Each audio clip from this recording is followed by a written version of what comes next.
Bem-vindos de volta ao canal Orquídeas em Ação, meus amigos, sejam todos bem-vindos. Já começo com florações e mostrando um pouquinho para você dessa maravilhosa Cattleya varneri tipo, que planta sensacional. Mas eu só apresentei para vocês porque ela está muito bonita mesmo, só que o tema e assunto é essa outra magnífica aqui.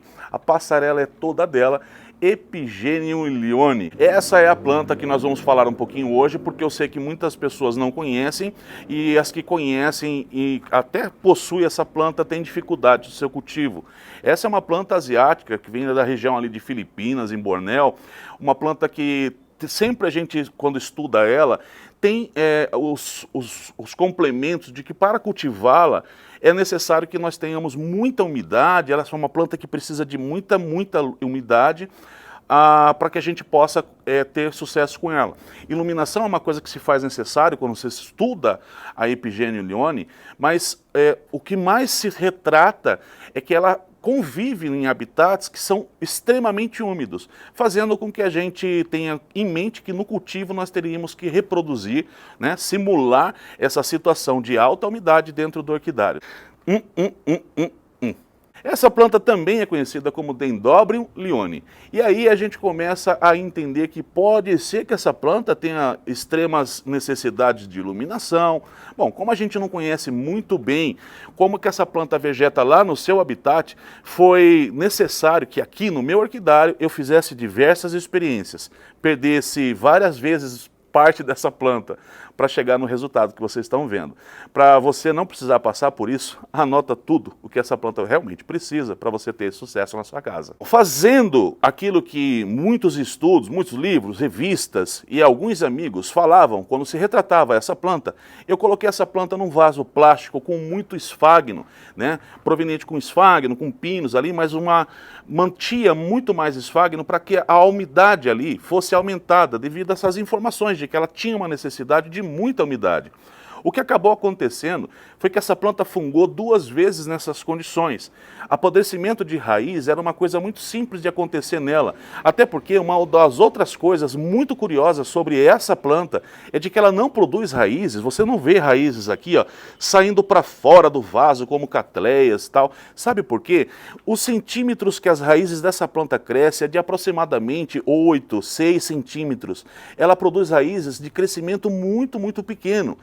Isso tudo comecei a fazer observações durante o processo do seu cultivo e nas perdas que fui tendo quando essa planta começava a fazer uma nova brotação e logo nessa condição de mais esfagno, apodrecia as raízes e eu perdi o seu desenvolvimento e por vezes tinha que fazer corte. O que aconteceu com essa menina aqui. Vendo que esse cultivo não estava dando certo, eu resolvi fazer um substrato um pouco mais seco, porque eu percebi apodrecimento nas raízes dela, que é fininha e curta, como eu disse para vocês. Aí eu decidi fazer uma compra de um pinus bem fininho com carvão triturado e misturar com um pouco de esfagno. Foi quando eu fiz o replante dela, de novo num vaso, dessa vez de cerâmica, e coloquei a planta para vegetar. Ocorreu que dessa vez eu tive até um pouco mais de sucesso no desenvolvimento dela, sobre uma tonalidade de iluminação de aproximadamente 50%, as mesmas que eu entrego para as cattleyas, mas floração eu não vi. Embora ela tivesse começado a se desenvolver um pouco melhor, eu percebia que a planta era muito lenta. Uma característica das orquídeas, é claro, mas essa aqui começou a ficar mais lenta do que o normal. Embora eu tivesse visto que nessa condição de pinos com um pouco menos esfagno, no vaso de barro, ela tivesse começado uma evolução, com a iluminação dada a ela justamente para as mesmas condições que eu dou para as minhas cattleyas. Sem ter sucesso 2 anos dessa forma no cultivo, eu decidi por conta própria novamente pegar essa planta para ver como é que estava. O enraizamento dela era muito pequeno dentro dessa condição do vaso. O que eu tomei como decisão fazer o contrário do que eu havia sido orientado por revistas e tal, uma vez que eu não tinha nenhum amigo com a experiência vivida com essa planta.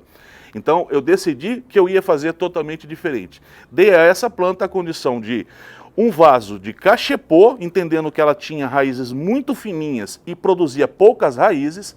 Coloquei aqui um pedaço, né? Você pode ver aqui que ficou um pedaço de xaxim, que era um xaxim velho, antigo, que eu tinha aqui em casa. Coloquei acoplado aqui e deixei a planta vegetar por si própria.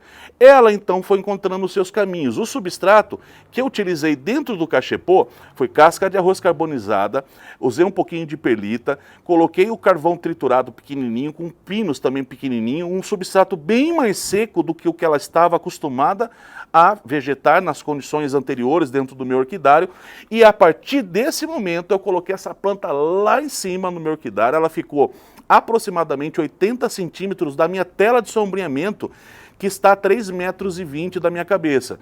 Ou seja, ela ficou ali muito perto, né? Como essas plantas que estão à minha cabeça aqui, como essa Varneri, que fica realmente num tom de iluminação muito maior no meu orquidário. Então eu passei a cultivar nesse tom de luz, coloquei ela lá para cima, e foi nesse momento que eu percebi o melhor desenvolvimento dela, e nesse ano a contemplação da floração. Queria que vocês pudessem ver aqui como é pequena o desenvolvimento de raízes dela. Olha como ela produz raízes fininhas e curtas. É uma característica dessa planta. Também vai ser muito normal que elas sejam todas ovaladas, e não vai ser incomum você perceber esses pseudobulbos mais ovalados engrunharem, mesmo você molhando bastante. Também é uma característica dessa planta, parece que ficar amacetada mesmo. Isso é uma coisa dela. Só fica bonitinho os bulbos, né, e os pseudobulbos novos que estão em desenvolvimento, ficam mais cheinhos, mais gordinhos. Depois, mesmo sobre condições de excelência de cultivo, ela acaba murchando os seus pseudobulbos, o que me deixa entender que é uma característica dela mesmo. Essas são características apontadas para algumas plantas. Por exemplo, essa promênia que está aqui na minha mão é um cruzamento, né? Uma promênia colmaniana, só que veja que hoje eu consigo fazer o cultivo dessa plantinha, ela floresce lindamente para mim todos os anos. Aliás, eu digo a você que essa plantinha aqui, ela floresce comigo 2 vezes no ano. E antigamente eu cultivava também por informações de muita gente, de revista, de um monte de coisa que eu via sobre promênia, pelo menos no caso dessa daqui, de que ela tinha que ser cultivada sobre condições de boa luminosidade, de baixa luminosidade, e de muita umidade. A mesma coisa que o mesmo problema que eu tive com a minha epigênio foi o que eu tive com a minha promênia. Eu comecei a ter muito fungo nas folhas, porque ela tem folha fininha. Eu comecei a ter apodrecimento de pseudobulbos dela. Ela começava a apodrecer do nada, amarelava as folhas, caía. E eu cultivando ela sobre condições de mais esfagno, baixa luminosidade. Bom, quando eu decidi, depois de muito tempo apanhando com essa plantinha aqui, colocar ela no cachepô, com um pouquinho de esfagno embaixo, misturado com casca de arroz carbonizada. Foi só isso que eu usei como substrato aqui. Coloquei essa planta na minha bancada a cerca de 50% de iluminação, ela está aqui do lado de encíclicas e etc. O resultado foi esse daqui. Por isso que eu sempre falo para vocês, meus amigos, que durante anos a gente vê diversos tipos de buscas, e a gente não vive de Google, né? Muitas pessoas que vão falar de orquídeas, que buscam falar de orquídeas, estão vivendo de informações contidas no Google. E eu sempre falo, o Google não é o melhor professor, ele é o melhor ponto, né, de inicial para você começar qualquer coisa que você vai fazer. Uma pesquisa, uma busca sobre onde essa planta vegeta e tal, claro que ele é o seu aliado, mas a forma de cultivo é a experiência. Por isso, faça a sua experiência, né? Aqui para mim deu certo dessa forma, talvez não signifique que vai dar certo se você reproduzir da mesma maneira na sua casa. Assim também como não significa que inicialmente todo o cultivo que eu fiz, que não deu certo para mim, não tenha dado certo para outras pessoas. Só que aqui nós temos uma base que já não é mais Google, que não é mais pesquisa, é a prática do dia a dia, vivenciando a necessidade dessa planta. Por sorte não a perdi, ela está aqui com floração, e hoje eu posso relatar todo o que eu fiz para que essa floração tivesse acontecendo, e hoje você pôde aprender um pouco mais sobre ela também. Se eu tivesse vindo fazer um vídeo aqui sobre Epigênio lione, me baseando, né, nas informações coletadas no Google, provavelmente eu diria para você, coloque esfagno, menos iluminação, ela precisa de muita umidade, essa planta vive nessa condição mais seca, no meu orquidário lá no ponto mais alto, no ponto mais seco que eu tenho no meu orquidário, e a floração veio dessa forma. Então, fatos delas terem seus habitats lá em Bornéu, né, nas Filipinas, e que dá essa condição que a gente imagina que é 90% de umidade, pode ser que ele de fato lá, ela viva mesmo nessas condições, mas não será em todos os meios de cultivo, principalmente adaptadas a uma região totalmente diferente, como é o Brasil, um clima mais tropical, de cidades com climas quentes. Então ela se adaptou aqui dessa forma e talvez se você não tenha tido resultado com o Epigênio Leone até o dia de hoje, faça uma experiência. Nada impede de você fazer mais ou menos como eu fiz aqui, para que você tente resultados diferentes daqueles que você já tentou.